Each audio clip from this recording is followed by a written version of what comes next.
मामले के अंदर पुलिस प्रशासन की निंदा करता हूं, उसकी कार्यशैली की।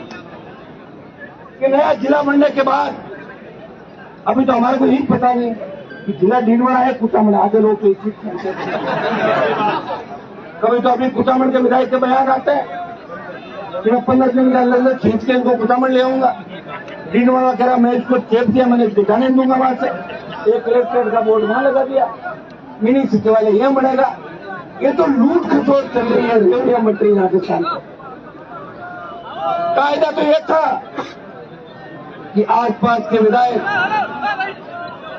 जिस जगह के हमारे भाई थे, जिनकी हत्या हुई, उनका विधानसभा क्षेत्र के विधायक, कुचामन क्षेत्र हमारा, वहां के विधायक और जहां डीडवाड़ा के अंदर हत्या करने वाले ज्यादातर लोग थे, इन तीनों विधायकों को धरनास्थल पर आके उस पीड़ित परिवार से और आप सबसे माफी मांगनी चाहिए और ये कहना चाहिए कि जब तक हत्यारे पकड़े नहीं जाते, जब तक आपकी मांग पूरी नहीं हो जाती, हम सरकार के विधायक हैं, सत्ता पक्ष के, कि हम भी आपके साथ बैठते हैं। अगर वो काम करते तब उनकी मदद।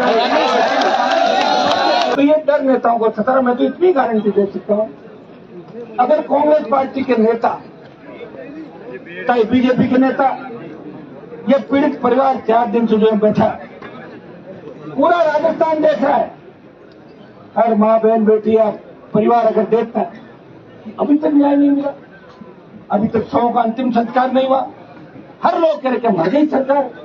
ये संवेदनशीलता है। हमें इस पर राजनीतिक रोटे नहीं चाहिए कि किसने क्या क्या, कौन क्या करेगा। आप जानते हैं घटनाएं रामायण महाभारत से लेकर अब तक हुई है, लेकिन घटना करने वाले को सजा कैसे मिले, पीड़ित परिवार को न्याय कैसे मिले, इतनी राजनीति अगर हम सब बैठ के यहाँ करेंगे तो निश्चित रूप से जो विधायक नहीं है, विधायक बढ़ भी सकते हैं, जो विधायक हैं वो रिपीट भी हो सकते हैं, और जो विधायक नहीं आए तो घर भी बैठ सकते हैं। तो लोकतंत्र के अंदर वोट की व्यवस्था कर भीमराव अम्बेडकर ने दी थी, वो आप सब लोगों को दी थी। उसी का परिणाम है कि आज नेता भाग भाग के जनता के बीच आते हैं, 5 साल मौज मस्ती करते हैं, 5वें साल के अंदर उद्घाटन करते हुए नजर आएंगे। अभी मुझे यहाँ के एमएलए साहब तो आज उद्घाटन करेंगे, सही बात है, एकदम सत्य है। अगर ये बात सही है तो फिर हमारा घूमना बेहतर है। मैं कह रहा हूं बड़े से बड़ा व्यक्ति जिसके इलाके में ऐसी घटना हो जाए वो ऐसे कार्यक्रम नहीं रखता। लेकिन दुर्भाग्य इसको कहूँ कि वोट की इतनी चिंता है कि मैं वहां तो जाया, अखबार में फोटो छपा ली, खाना बैठ गया, फॉर्मेलिटी पूरी कर ली, और फॉर्मेलिटी पूरी कर ली। लेकिन जनता ये आपकी फॉर्मेलिटी जब चुनाव के अंदर जाओगे तो पूरी कर देगा। वो ये भी जानती है जनता लड़ाई कौन लड़ रहा था, मेघवाल समाज के बच्चों को न्याय दिलाने के लिए कौन खड़ा था। मैंने जब 100% देखा तो आत्मा रूह कांप उठी। कैसी दरिंदगी भी हो सकती है। ठीक है, कोई लड़ाई झगड़े भी हो जाते हैं, थापा मुक्की भी हो जाती है, परिवार में भाई भाई लड़ लेते हैं, लेकिन ऐसी क्या दुश्मनी थी इस तरह बच्चों को कुछ दिया। लेकिन ये दोष अगर अपन किसी जाति पे डालते, किसी समाज पे डालते, वो भी इस बात की ओर अग्रसर करते हैं। अच्छे लोग भी और समाज के अंदर गंदे लोग भी है। ये इतिहास उठा के आप देखें, इतिहास के अंदर हमारे कई समाजों ने बड़ी लड़ाइयां लड़ी। कई समाजों में अच्छे राजा, उन्हीं समाजों के अंदर अच्छे राजा नहीं थे, तो क्या वो समाज खराब थोड़ी हो गया। हमें इस चीज का भी ध्यान रखना। मैं तो आपको इतना ही विश्वास दिलाता हूँ। कल मुझे मेरे विधायक आए थे और आप सबकी इच्छा थी, मैं श्रवण जी सरपंच साहब को धन्यवाद दूंगा। इनका एमपी साहब आपको आना पड़ेगा। मैंने कहा श्रवण जी मैं यहाँ बैठा बैठा सारा काम आपका कर रहा हूँ, मैं आऊंगा तो राजनीतिक बात चलेगी, कई तरह की बात होगी। इन्होंने कहा साहब आप आओ, आपको आना, आप हमारे लड़ते हो, हमेशा लड़ते रहो। और 20 साल सत्ता छोड़ के अगर सड़क पे कोई निकला, सत्ता को ठोकर मार के, लाल बच्चों को हटा के, झंडी हटा के अगर आपकी सेवा में राजस्थान के निकला तो पार्टी बना के हनुमान बेनीवाल ने सर्व समाज मेघवाल समाज के राजू हत्या की गई। परिवार का व्यक्ति घायल है जो जिंदगी और मौत के बीच जूझ रहा है। मैं सारी जो संघर्ष समिति यहाँ पे इसमें सारी पार्टियों के लोग शामिल है, वो किसी न किसी रूप से यहाँ प्रयास कर रहे हैं कि पीड़ित परिवार को न्याय मिले। लेकिन राजस्थान की भूमि मेरी सरकार 4 दिन हो गए इस घटना को,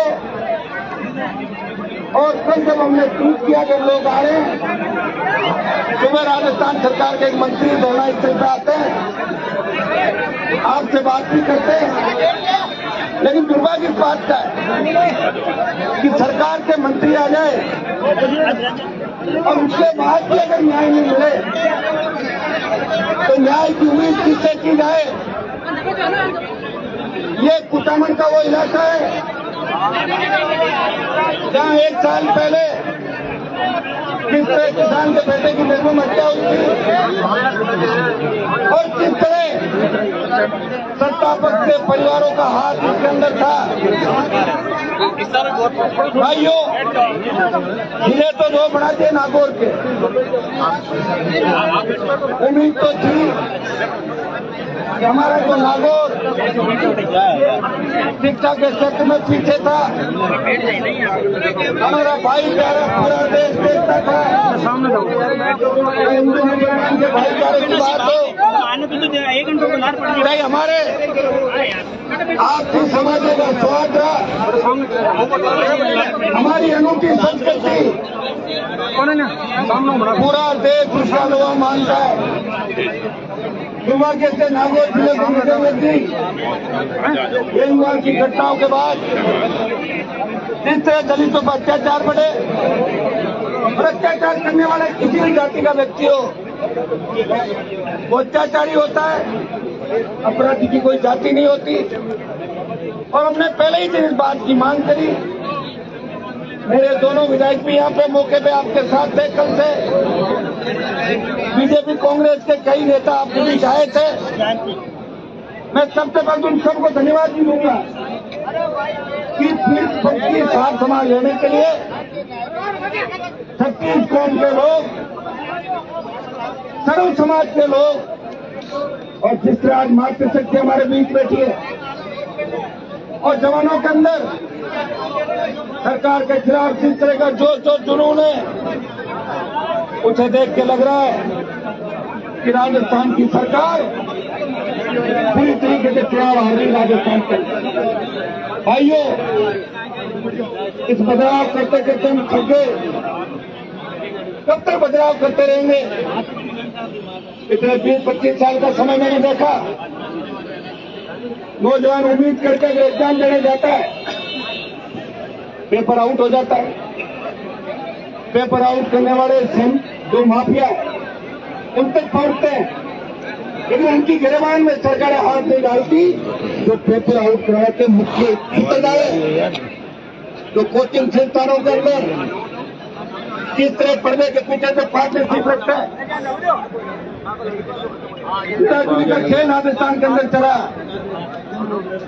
ये हमारा शांत राजस्थान अगर 98 से 23 तक की तस्वीर देखोगे, 25 साल में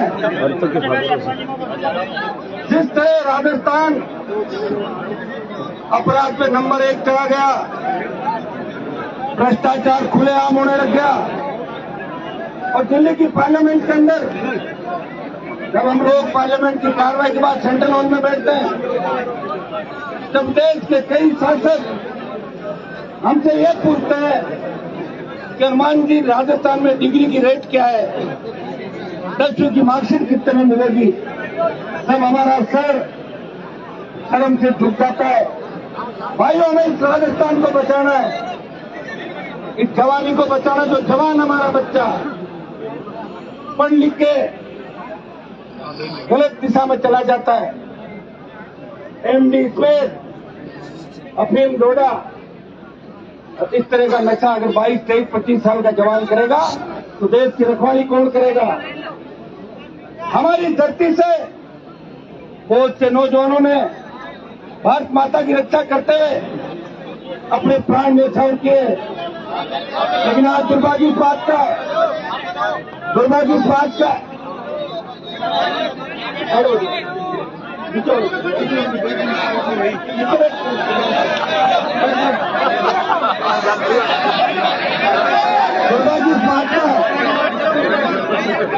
कि हमारे लिए साबित करने वाले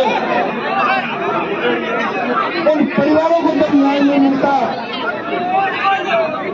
के परिवार की वीरांगना, किसी शहीद का पुत्र और शहीद की बेटियां अगर सरकार के सामने सड़क पे न्याय मांग रही हो, वो अपना हक मांग रही हो, कोई पुत्री पिता के सादत पे अगर सरकार हक मांग रही है तो सच्ची आजादी नहीं है।